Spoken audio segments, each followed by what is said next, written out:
r/malicious compliance. First story. Asked to quit on the spot? Okay, I will take you up on that. This happened 20 years ago, after I had just turned 18, and during my first adult job as a cook in a franchise that has a very creepy clown as a mascot. After working there for 6 months, I decided that I preferred to work as a bartender, so it was known that I was looking to find some other job in a bar. This is a bit relevant with what happened.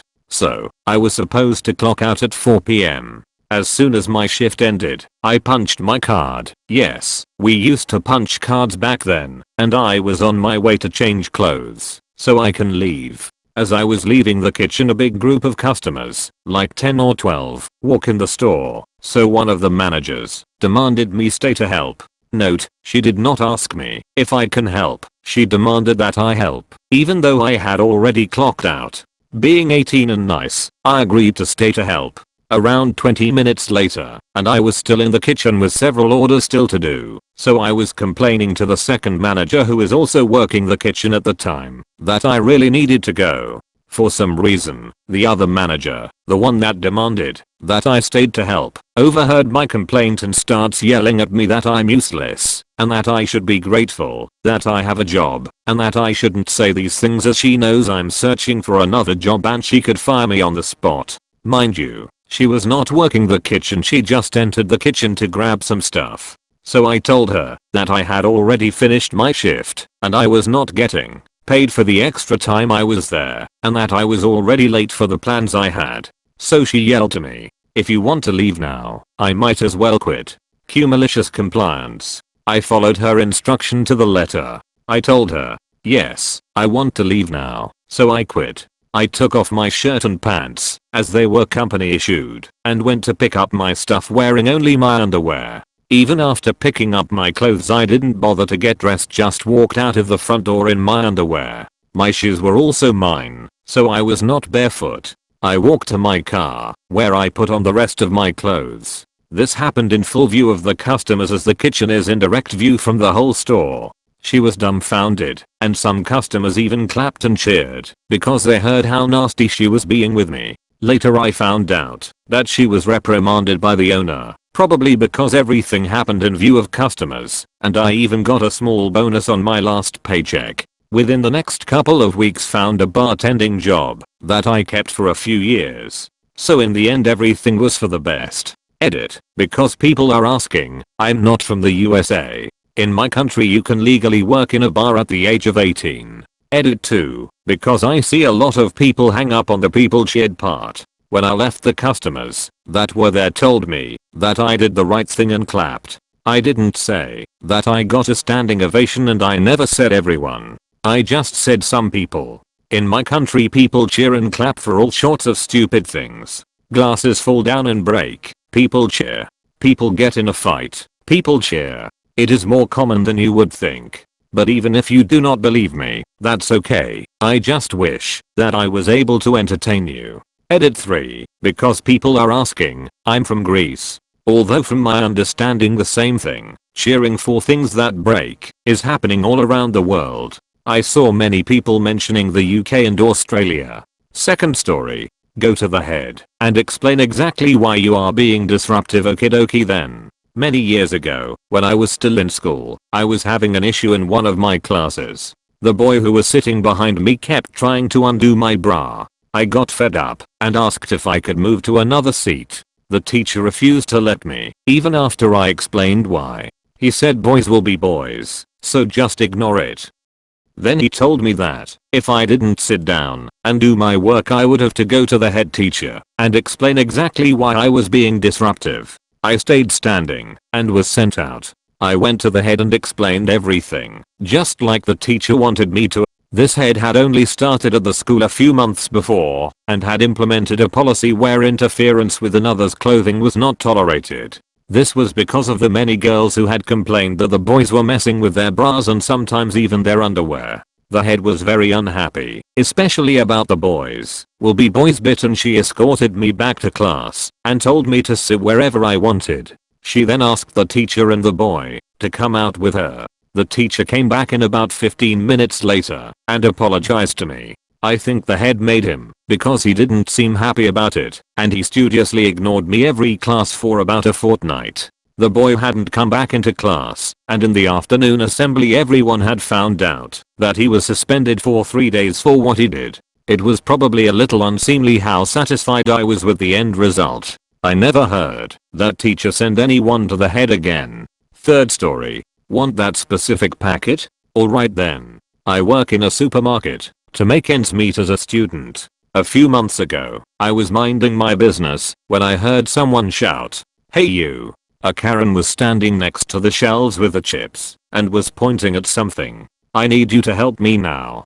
Karen wanted one of the packets of chips which were placed right on top of the shelf, out of reach for anyone smaller than a giant. Those packets however were empty and only there for decorative purposes. I tried to explain this to Karen, and that I could look if we had the same normal packet in stock, since there were no left in the shelf at their normal place, but Karen kept on demanding that one specific packet of chips from the top of the shelf. Alright then. When I gave her the clearly empty package, she completely lost it. At the top of her lungs, she started screaming that she was being scammed, that it was illegal to sell empty products, even though they were clearly not for sale, and that I was stupid. Attracted by her screaming, other coworkers and also customers came to defend me, and Karen left the supermarket fuming and without any chips. Fourth story.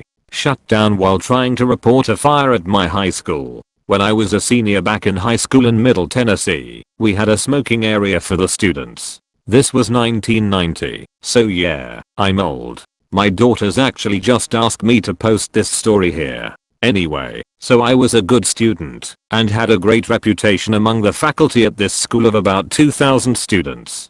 During class, I'm running an errand for a teacher when I walk by the smoking area. It is outside of course, but it is against one of the buildings and has a roof over it like a carport. There is a large metal trash can in the middle, and it is on fire. Not a rip-roaring fire, but is on fire nonetheless. We have flames starting to work their way out of there, and plenty of smoke. I decide I don't need to put a fire alarm, but clearly I need to get a staff member to put this fire out. There's no one around, so I make a fast trot up to the main office. As I quickly enter, I see the secretary talking to another student, so with a loud voice I say, Ms. Knight, there's a..." And that's when the assistant principal rounds the corner behind Ms. Knight, while ripping into me about how we wait our turn in here, and how I'm being disrespectful and loud, and I need to stand there and wait until I'm called forward. Okay, and then I just stood there while Ms. Knight kept helping the other student as Mr. Evil assistant principal stood over watch in the corner like a bouncer. Finally, after a few minutes, it was my turn. I calmly walked up to the counter and said, "Ms. Knight, the large trash can in the smoking area is on fire." The assistant principal yells out, "What?" and then burst out of the room, while Ms. Knight just gasped. I calmly turned around and walked out, and went back to class. Fifth story. Boss tells me I'm not a manager, so I stopped doing her job. OCM4 background. I work in mental health and substance use services. I have worked in my job for a long time now. My boss is never available for help and hardly on site. Recently she has got a new manager who is not impressed with her work ethic, but then lockdown happened and he had to shield. She has gone straight back to her old ways. Boss will often ask me to do her work for her to save her coming in, which I have never minded doing up until recently. I had a meeting with my boss after an incident at work where someone tried to assault me. I told my boss I didn't feel supported by her after it had happened as she wasn't present and didn't manage it well afterwards. In the middle of the meeting, boss says, "Perhaps you want to consider some easier work in a different department." Me, what? Why? Boss, well, you do take on a lot of extra work that you don't need to. A lot of this work is managers' jobs. Maybe you need to learn to say no to taking on all this work. I asked if there was something wrong with my standard of work, if she had concerns, etc., and she says number 3 months down the line 4 of the team leave and they get new people in. Boss, oh can you induct new starters on their first day? Me, sorry boss, that's a manager's job. Boss, can you complete fire risk assessment? Me, sorry boss, that's a manager's job.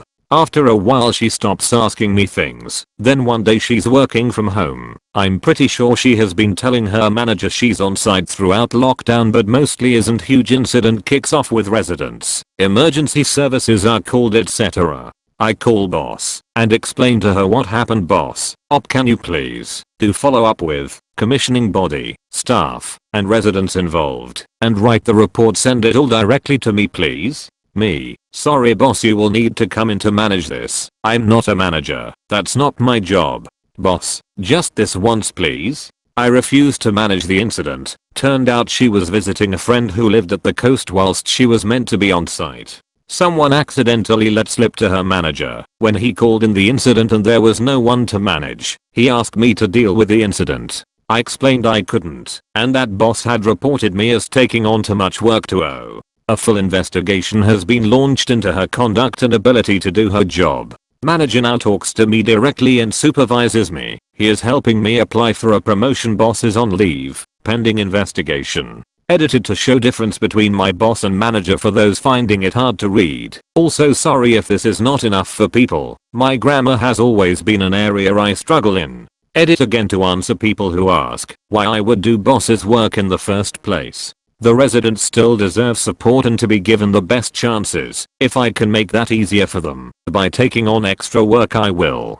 There is enough going on for people who come to us. They don't need things being messed up because others don't want to do their jobs. Edit again. Thank you everyone for the awards. I didn't expect this to gain any real attention. I just wanted a place to share. All the people who have worked in these services. You are all awesome people. Thank you for sharing and all the work you do. I don't think you can ever hear that enough. Everyone who has used services, you guys are great too. Remember, take everything one day at a time and be super proud of yourselves every day.